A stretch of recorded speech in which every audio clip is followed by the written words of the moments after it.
Hello everyone, as you know we are doing to the point current affair of economics। ये series हमने start करी थी जिसमें हम science and tech already cover कर चुके हैं। आज हम जो है बेसिकली लास्ट पार्ट जो हमारा बचा है जून मंथ की मैगजीन का इकोनॉमिक्स से related to the point current affair उसको कवर करने वाले हैं। अगर आप इसका PDF एक्सेस करना चाहते हैं तो आप वेबसाइट से जो है लिंक ले सकते हैं और वहाँ से आप जो है इसे बाय कर सकते हैं। 29 रुपीज़ में आप इसका सब्सक्रिप्शन ले सकते हैं मंथली मैगजीन के लिए। सो चलिए आज हम स्टार्ट करते हैं। The first topic as you can see is the angel tax. Angel tax basically it is a kind of tax जो कि स्पेसिफिकली डिफ्रेंसिएशन के साथ कुछ स्पेसिफिक कंपनीज के ऊपर लगाया जाता है, कुछ स्पेसिफिक इन्वेस्टर्स के ऊपर लगाया जाता है। We would try to know it, detail में हम इसको देखेंगे ये टैक्स जो है क्यों आया, इसका नीड बेसिकली क्या था।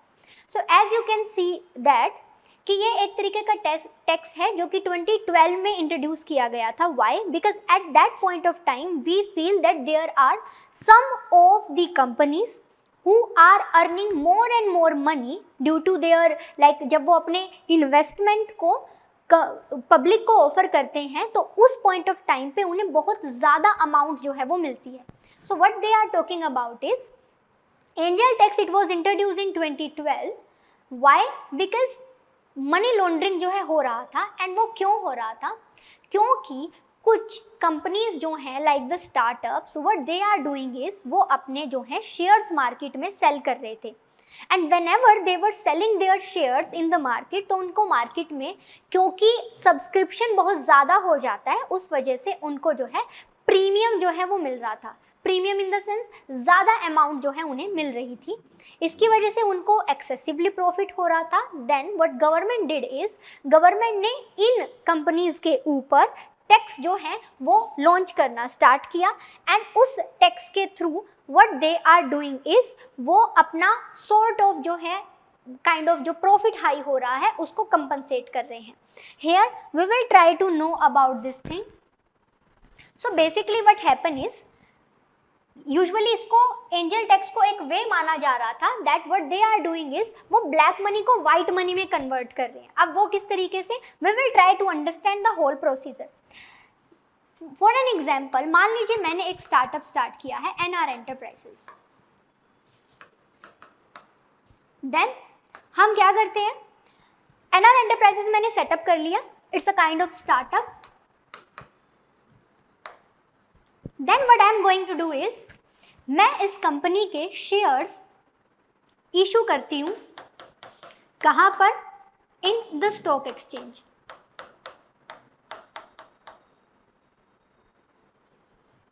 ठीक है। सो मैं इसके शेयर्स जो हैं वो इशू करती हूँ स्टॉक एक्सचेंज में। फिर बेसिकली होता क्या है, स्टॉक एक्सचेंज में different investor, so individual investor भी हो सकते हैं एंड यहाँ पर जो है प्राइमरी डीलर भी हो सकते हैं, ब्रोकर भी हो सकते हैं। सो ये सब क्या करेंगे, they all will come and they will buy my share. ठीक है। अब बेसिकली देखते हैं किस तरीके से काम होगा। Let us suppose different colour के पेन से मैं बेसिकली शो कर रही हूँ, पूरा प्रोसीजर को समझिएगा। लेट अस सपोज मैं क्या कर रही हूँ, मैं अपने 10,000 शेयर्स जो हैं वो इशू कर रही हूँ। अब मैंने पोर्टल में निकाल दिया स्टॉक एक्सचेंज के that NR enterprises I am share like issuing my 10,000 shares. अब there is investor A, B, C and D। Basically क्या होता है, A जो इन्वेस्टर है वो मेरी कंपनी के शेयर जो है वो बाय करने के लिए काइंड ऑफ एक एप्लीकेशन डालता है और वो ये बोलता है कि मैं 5,000 शेयर बाय करना चाहता हूँ। नाउ B भी डालता है, B को नहीं पता है A ने कितने बाय किया क्योंकि ये काइंड ऑफ प्रोसीजर है जिसमें इन्वेस्टर को नहीं पता होता कंपनी के पास कितनी एप्लीकेशन गई है। देन B जो है वो 3,000 शेयर के लिए, देन C 2,000 शेयर के लिए एंड देन D भी 10,000 शेयर के लिए जो है काइंड ऑफ एप्लीकेशन डाल देता है। अब मैंने कितने शेयर इशू किए थे? 10,000। मुझे एप्लीकेशन कितने की रिसीव हुई है? 5 + 3 8 + 2 10 + 10 मीन्स 20,000 शेयर्स के लिए मेरे पास एप्लीकेशन आई है। मतलब मैं सेल तो करना चाहती हूँ 10,000, बट मेरे पास डिमांड इतनी ज़्यादा है मार्केट में मेरी कंपनी के शेयर्स की that people they want to buy my shares. So उससे क्या होगा, it would show the kind of sense in the market कि more and more people they want to buy my share. So it is kind of a good news for me. So ये good news मेरे पास term करती है कैसे, in the sense of premium. Means what? Now again I am going to change the pen and you will count the difference. Let us suppose 10,000 shares जो मैंने issue करे थे, वो शेयर मैंने इशू करे थे इन द सेंस ऑफ 100 रुपीज़ का one share. तो 100 रुपीज़ का वन शेयर, 100 शेयर और 10,000 शेयर मैंने इशू किए हैं, तो it is going to be around 10 lakh जो है रुपीज़ मैं मांग रही थी मार्केट से। अब ये इन्वेस्टर्स, इन्होंने एप्लीकेशन डाली है, तो एप्लीकेशन सीधा नहीं होती है, इन्हें अपने बैंक अकाउंट में अमाउंट फ्रीज करनी होती है। सो बेसिकली अब ये क्या होगा, ये यहाँ पर 50,000, ये यहाँ पर 30,000, ये यहाँ पर 20,000 और ये यहाँ पर 1 लाख रुपीज़। आई थिंक इतना ही होगा ना, नहीं 5 लाख, चलिए 10 के हिसाब से कर लेते हैं तो इजी हो जाएगा।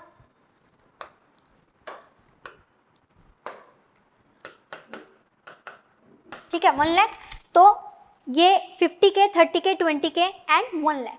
मीन्स व्हाट, मैंने लोगों से कितना जो है अगर मैं अपने शेयर जो है वो इशू कर रही हूँ, तो I was expecting the people will provide me 1 lakh rupees 10,000 share के बदले में। बट नाउ 20,000 शेयर के लिए एप्लीकेशन आई है, मतलब कि मेरे पास 2 लाख रुपीज़ जो हैं वो काइंड ऑफ रिसीव हो चुके हैं। क्यों? क्योंकि जब भी कोई अप्लाई करता है तो वो अपने बैंक अकाउंट में फ्रीज कर देता है उस अमाउंट को, उसको वो यूज़ नहीं कर सकता है, कंपनी के पास भी नहीं आती है, बट वो वहीं उसके अकाउंट में फ्रीज हो जाती है। अब मैं क्या बोलूँगी, मैं ये कहूँगी कि जिस पर्सन ने मेरे 5,000 शेयर सब्सक्राइब करे थे, मैं उस पर्सन को उसके 50K अमाउंट के बदले में उसको 2,500 शेयर देने वाली हूँ। Means you subscribed for 5,000 share, provided me money 50,000, but I am taking 50,000 money from you, but due to the oversubscription of the shares, I am going to provide you 2,500 shares. Now the question arises, could you deny? No, you can't deny. Why? Because आपने application डाल दी है। अब आपको कितने share मिलते हैं, कैसे मिलते हैं, वो कंपनी डिसाइड करेगी। ये क्यों होता है, कंपनी अपनी मर्जी से नहीं कर सकती जब ये ओवर सब्सक्रिप्शन होता है। इट मीन्स दैट कंपनी को 1 लाख का प्रीमियम मिल गया है। Now this is how the companies through the startup, like startup companies, if they are earning more and more, तो इस तरीके से वो अपना जो है ये शेयर जो है इशू करके बेनिफिट जो है वो उठा रही है। ये जो कंप्लीट प्रोसीजर है ये शो करता है that कि startups through the issuing of their share are taking undue advantage of the premium and the profit amount. That's why इनके ऊपर टैक्स चार्ज करना चाहिए, तो गवर्नमेंट ने एंजल टैक्स इनके ऊपर चार्ज किया। फर्स्ट वे जो एंजल टैक्स का है वो ये है। सेकेंड सिग्निफिकेंस क्या है एंजल टैक्स का? The basic significance of the angel tax is that now what other people are doing is, वो फिक्टिशियस नेम से कंपनी सेटअप करते हैं और फिर खुद ही आकर टैक्स से बचने के लिए उसके शेयर सब्सक्राइब कर लेते हैं, उसके शेयर बाय करके उसके ओनर बन जाते हैं। Means what they are doing is, पहले उन्होंने कंपनी सेटअप करी किसी और फिक्टिशियस नेम से, अब अगर वो इस कंपनी को अपना ही दिखाते तो उन्हें सोर्स ऑफ इनकम शो करना पड़ता। अब वो क्या करते हैं, किसी और पर्सन को पैसा देकर उसके शेयर खरीदवा लेते हैं, एंड दिस इज हाउ वो ब्लैक मनी को वाइट मनी में कन्वर्ट कर देते हैं। मीन्स ब्लैक मनी से कंपनी क्रिएट करी, अब उस कंपनी के शेयर इशू कर दिए, लोगों ने पैसा दिया, ब्लैक मनी वाइट मनी में कन्वर्ट हो गई। इसको भी कर्टेल करने के लिए, ताकि बहुत ज़्यादा स्टार्टअप्स, अगर लिविंग स्टार्टअप है तो वो हो, ज़ोंबी कंपनीज की तरह स्टार्टअप नहीं होना चाहिए। So for that it is being done. So here we would try to understand it, like word by word हम जाएंगे। सो एंजल टैक्स बेसिकली है क्या? Angel tax when it was introduced in 2012, why? To curb the money laundering. Why? Through the high pressure on the share. It is issued by closely held companies, जिसमें कि startups भी होते हैं। साथ ही साथ वो क्या करते हैं? They used to inflate the value of their shares and they used to earn more and more profit while issuing their shares. तो अब यहाँ पर उनके ऊपर टैक्स लगाया जाएगा, कितना? 30.6%। और ये किनके ऊपर लगाया जाता है? ये उन कंपनीज के ऊपर लगाया जाता है जो कि अनलिस्टेड कंपनीज हैं, जो अपने शेयर इन्वेस्टर को इशू कर रहे हैं at a higher price than the fair market value. अब वो ऐसा क्यों कर पा रहे हैं? क्योंकि मार्केट में उनके शेयर्स की डिमांड है एंड बिकॉज ऑफ दैट वो उसका एक्सऑर्बिटेंट जो है बेनिफिट उठा रहे हैं and we need to curtail this condition. इस वजह से उनका टोटल जो भी अमाउंट आता है उसका 30.6% in the form of the income tax government ले लेती है। इससे क्या होगा?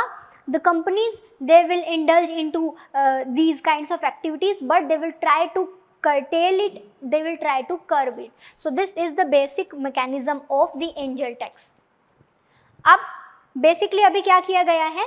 गवर्नमेंट ने एंजल टैक्स के रिगार्डिंग कुछ क्लैरिटी प्रोवाइड करवाई है। उन्होंने बताया है कि अगर आप अपने शेयर्स का वैल्यूएशन कर रहे हो then the valuation of your shares it should be in terms of like कि वो प्रॉपर एक रूल रेगुलेशन के बेसिस पर जो है आपका फॉर्मूला बनाकर दिया जाएगा एंड उसके बेसिस वैल्यूएशन काउंट करोगे। This is how you will calculate and तब उस बेसिस पे ये माना जाएगा कि आपने इन्फ्लेट नहीं किया है वैल्यू को, आप मार्केट में बहुत एक्सेसिवली अपने शेयर की वैल्यू नहीं दिखा रहे हो। So this is something related to the angel tax.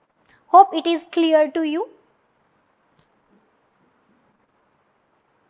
अब इसमें बेसिक इशू क्या था? That it like angel tax जो है वो अदर कंपनीज के लिए नहीं होता है जो ऑलरेडी लिस्टेड होती है, नहीं, ये उन कंपनीज के लिए होता है जो अनलिस्टेड होती है और अब फर्स्ट टाइम के लिए अपने शेयर जो है वो मार्केट में इशू करती हैं। Like deliberately I am not using the word IPO क्योंकि इट वुड शो दैट कि देखो अगर कोई कंपनी बहुत अच्छा काम कर रही है and if they are issuing their share for the first time तो they will go through the IPO. So every single IPO उसके ऊपर जो है आपका ये एंजल टैक्स नहीं लगता है। It is being on those startups which are earning exorbitant profit through the shares value. Fine? Okay. चलिए next आपका आ जाता है revenue sharing model.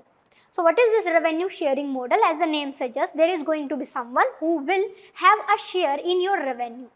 So why this model is existing? Like why someone would like to have one partnership? कोई क्यों करना चाहेगा? So हम उसको अभी देखते हैं। So basically क्या किया गया है? National Miner Coal India Limited, they has awarded its abandoned coal mine to the private players on a revenue sharing model. Means कि आप हमारे कोल का जो माइनिंग है, जो माइन है, you will operate those और जब आप उनको ऑपरेट करोगे through their operation you will earn some revenue and then through that revenue, उस रेवेन्यू के थ्रू जो है आप हमें हमारा शेयर दोगे। अब ये मॉडल जो है क्या एग्जिस्ट कर सकता है? Yes, it you can say that it is the kind of version of the PPP model, that is the public private partnership. उस मॉडल का एक आप इम्प्रूव्ड वर्जन बेसिकली बोल सकते हो। यहाँ पर क्या हो रहा है?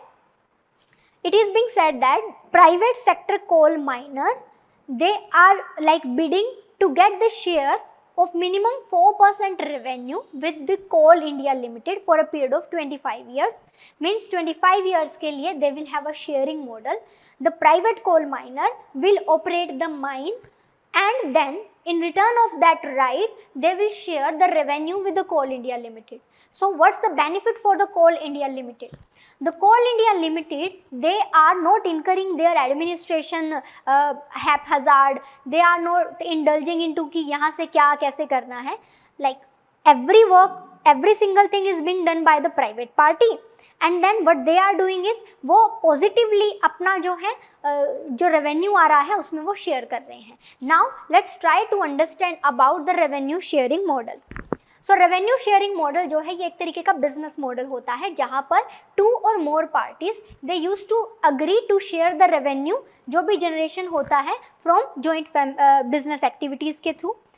दी hydrocarbon exploration and licensing policy जो है उन्होंने इंडिया में इंट्रोड्यूस किया था ये रेवेन्यू शेयरिंग मॉडल, जहाँ उन्होंने ऑयल एंड गैस के केस में जो है रेवेन्यू शेयरिंग किया था, जिसमें जो ऑपरेटर था उसने एडमिनिस्ट्रेटिव जो कॉस्ट है उसको उसने बियर करना है एंड जो HELP है उनको रेवेन्यू में एक हिस्सा मिल जाएगा। Why? Because they are providing the right to use that services related to the oil and gas. So this is it related to this topic, and now we are moving towards the last topic of the current affair magazine, to the point current affair magazine for the June. So यहाँ पर देखिएगा the last one is related to the World Investment Report. So this World Investment Report 2024 it is being circulated by the UNCTAD. UNCTAD जो है United Nation, ये क्या है? It is a kind of conference on the trade and development. ये United Nation का एक important organisation में से है जिनका मेजर फोकस है to like oversee the trade and development related situation in the market. Whenever we are talking about trade and development, then the one important stream of trade and development is the investment. So that should be like उसके ऊपर भी हमें एक concern show करने की ज़रूरत है। Here what we can see is, इस रिपोर्ट में शो किया गया कि हमारा जो इन्वेस्टमेंट है that should go for the environmental avenues के लिए वो जाना चाहिए। सो हमें इन्वायरमेंटल एवेन्यूज़ के लिए इन्वेस्टमेंट करना चाहिए। The global environment for international investment it remains challenging. They said that कि क्यों? क्योंकि ग्रोथ प्रोस्पेक्ट कम हो रहा है, जियोपॉलिटिकल टेंशन चल रही है, FDI पैटर्न चेंज हो रहा है। अगर हम देखें पोस्ट कोविड बाकी सब इकोनॉमीज में एक टर्मोइल देखने को मिला। वर्ल्ड का जो एवरेज GDP है वो सिर्फ 3.2% का रेट से ही ग्रो कर रहा था। Exceptions are always there, India उसमें एक्सेप्शन है। कोविड के दौरान हमारी रेट भी कम हुई थी बट हमने बहुत जल्दी जो है उसको बाईपास कर लिया, ठीक है। सो ये सॉर्ट ऑफ एक सिचुएशन भी हमारी जो है निकल कर आई। अब इसी में हम बेसिकली जो है एक मोस्ट इम्पॉर्टेंट पॉइंट जो निकल कर आता है दैट इज़ कि अब इन सब इंटरनेशनल और डोमेस्टिक टर्मोइल के बाद क्या हम इन्वायरमेंटल इन्वेस्टमेंट पर फोकस कर पा रहे हैं? तो here what they said that कि जो इंटरनेशनल प्रोजेक्ट फाइनेंसिंग है या जो क्रॉस बॉर्डर मर्जर और एक्विजिशन है वो भी नहीं प्रॉपर तरीके से हो पाए। अब उसमें हमें क्या करना पड़ेगा? उसमें हमें सेल्फ सफिशिएंसी की तरफ जाना होगा। सेल्फ सफिशिएंसी को देखते हुए फोकस किया गया है कि हमें ग्रीनफील्ड इन्वेस्टमेंट प्रोजेक्ट के ऊपर ध्यान देना चाहिए। वाई? बिकॉज अगर आप किसी कंट्री के साथ पार्टनरशिप में या किसी ऑलरेडी कोई प्रोजेक्ट है जो कि जिस पर काम किया जा रहा है उसके ऊपर अगर आप जाओगे, it means that you are going to like hamper your own way of investment. Why? Because it is being said that there are 2 types of investment. One is greenfield जहाँ पर आप स्क्रैच से जो है बिल्टअप करते हो, and one is the brownfield जहाँ पर आप जो है ऑलरेडी कोई काम चल रहा होता है जो रुका हुआ होता है, वहाँ पर आप इन्वेस्ट करके उसको जो है कंप्लीशन तक लेकर आते हो। तो it is being said that कि इस इंटरनेशनल टर्मोइल में अब उन प्रोजेक्ट्स के ऊपर पैसा लगाना जो कि काइंड ऑफ हाफ सिचुएशन में है वैसे है, उससे बेटर रहेगा आप फ्रेश स्क्रैच से प्रोजेक्ट लेकर आइए एंड वहाँ पर आप जो है इन्वेस्टमेंट करिए। सो इसी के रिगार्डिंग जो है बेसिकली बोला गया है दैट कि जो प्रोजेक्ट नंबर है ग्रीनफील्ड के लिए it has increase. Now more and more greenfield project जो हैं वो लेके आए जा रहे हैं। They also said that कि जो growth है it was concentrated in some of the developing countries. Why? Because developing countries they have that potential.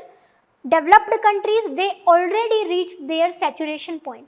अब कहाँ कैसे इन्वेस्टमेंट करें जो कि फ्रूट हमें प्रोवाइड करवा पाएगी।